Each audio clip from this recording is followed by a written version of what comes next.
ಇನ್ನು ಮತ್ತೊಂದು ಕಡೆ ಪರಪ್ಪನ ಅಗ್ರಹಾರದಲ್ಲಿ ನಟ ದರ್ಶನ್ ಒಂದು ಕಾರಣಕ್ಕಾಗಿ ಪರದಾಡ್ತಾ ಇದ್ದಾರೆ. ಕೊಲೆ ಕೇಸ್ನಲ್ಲಿ ಜೈಲು ಸೇರಿ 15 ದಿನ ಆಯಿತು.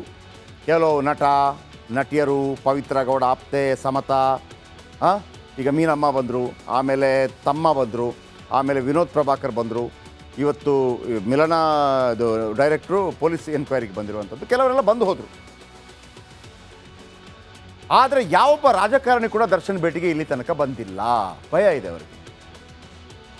ದರ್ಶನ್ ಜೊತೆ ನಿರಂತರ ಕಾಂಟ್ಯಾಕ್ಟ್ನಲ್ಲಿದ್ದ ಶಾಸಕರು, ಮಂತ್ರಿಗಳು ಸುಮ್ಮನಿದ್ದಾರೆ. ಯಾಕೆ ಅಂತಂದರೆ ಅವ್ರಿಗೂ ಭಯ ಇದೆ. ಅಲ್ಲಿ ಮೀಡಿಯಾ ಇದೆ. ಯಾಕೆ ಹೋದ್ರು ಅಂತ ಕೆಲವು ಪ್ರಶ್ನೆಗಳನ್ನು ಮಾಡ್ತಾರೆ ಅಲ್ವಾ?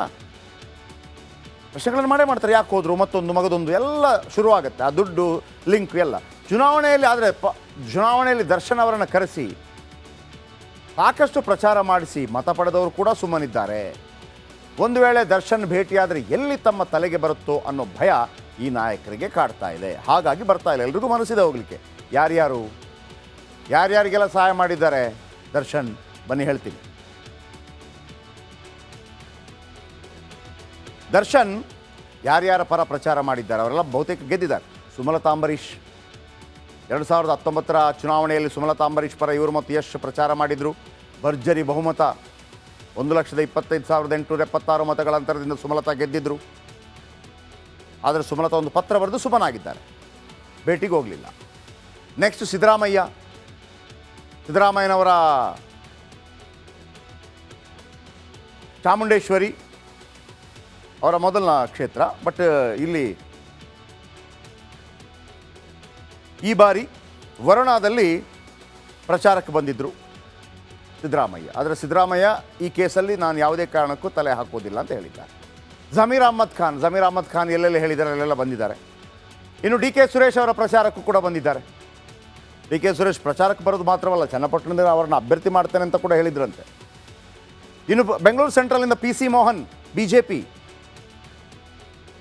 ಇಲ್ಲಿಗೆ ಬಂದಿದ್ದರು. ಉಪಚುನಾವಣೆ ಮತ್ತು ಈ ಚುನಾವಣೆ ಮುನ್ರತ್ನ ಕರೆಸ್ಕೊಂಡಿದ್ರು. ಮುನ್ರತ್ನ ಗೆದ್ದಿದ್ರು. ಆಮೇಲೆ ದರ್ಶನ್ ಪುಟ್ಟಣಯ್ಯ ಪಕ್ಷೇತರ ಮೇಲ್ಕೋಟೆ MLA ಅವರ ಪ್ರಚಾರಕ್ಕೆ ಬಂದಿದ್ದರು. ಸುಮಲತಾ ಈ ಬಾರಿ ಕಣಕ್ಕಿಳಿಯೋದಿಲ್ಲ ಅನ್ನೋ ಕಾರಣಕ್ಕಾಗಿ ಕಾಂಗ್ರೆಸ್ನ ಸ್ಟಾರ್ ಚಂದ್ರು ಪರವಾಗಿ ಬಂದಿದ್ದರು. ಸತೀಶ್ ರೆಡ್ಡಿ ಬೊಮ್ಮನಹಳ್ಳಿ ಬಂದಿದ್ದರು, ಪ್ರಚಾರ ಮಾಡಿದರು BJP. Doctor K Sudhakar Chikkaballapur MP ಬಂದಿದ್ದರು.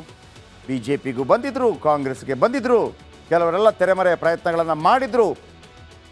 ಆದರೆ ಯಾರೊಬ್ಬರು ಕೂಡ ಭೇಟಿಯಾಗೋದಕ್ಕೆ ಧೈರ್ಯ ತೋರಿಸ್ತಾ ಇಲ್ಲ. ಯಾಕೆ ತೋರಿಸ್ತಾ ಇಲ್ಲ ಅಂತಂದರೆ ಅಲ್ಲಿ ಮಾಧ್ಯಮ ನಿಂತಿದೆ. ಮಾಧ್ಯಮ ಪ್ರಶ್ನೆ ಮಾಡುತ್ತೆ, ಜನರಿಗೆ ಹೇಳುತ್ತೆ. ಹಾಗಂತ ದರ್ಶನ್ ವಿರುದ್ಧ ದರ್ಶನ್ ಪರ, ಕಾಂಗ್ರೆಸ್ ವಿರುದ್ಧ, BJP ಪರ BJP ವಿರುದ್ಧ ಅಂತಲ್ಲ. ನಮ್ಮ ನೆಲದಲ್ಲೊಂದು ಕಾನೂನಿದೆ. ಆ ಕಾನೂನಿನ ಪ್ರಕಾರ ನಡಿಬೇಕು ಎಲ್ಲವೂ ಕೂಡ.